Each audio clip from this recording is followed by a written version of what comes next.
Nous, l'entreprise Dagobert, on est industriel, plutôt récent du coup.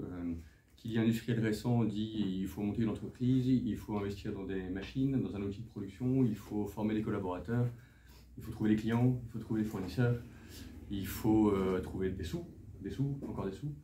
Il faut comprendre si notre projet il a un sens pour la collectivité, pour le territoire, s'il a un sens économique. Enfin, il y a l'ensemble des problématiques qui sont embarquées dans la tête d'un entrepreneur que je suis quand on démarre un projet, et de surcroît un projet industriel qui est un projet qui embarque en fait, un écosystème assez large de par le fait qu'il y a des investissements dans des machines et donc c'est un entrepreneuriat assez spécifique.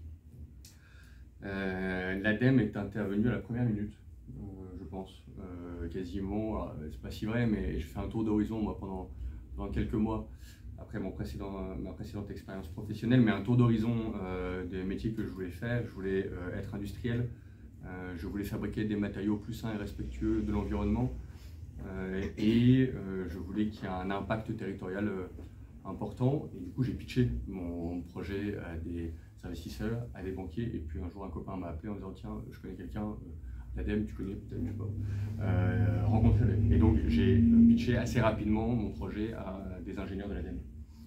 C'était 2 ou 3. C'est rentré dans ma to-do. Je me suis dit tiens, il faudrait que je leur en reparle une fois que j'aurai la conviction du fait que il y a un intérêt d'intervenir sur le recyclage des textiles sur le territoire. Le marché du textile sous son format fin de vie, en France c'est 1 million de tonnes à peu près si on fait des gros arrondis, et en Europe c'est 7-8 millions de tonnes. C'est un sujet qui est important parce que la mode du tout nu a priori ne va pas arriver, et donc il va falloir continuer dans un temps long, qui est du coup un temps d'investissement industriel, qui est un temps long, à pouvoir traiter la fin de vie des textiles. Il y a des solutions qui existent, il y a des solutions qui sont canons, simplement il n'y en a pas assez en termes de quantité.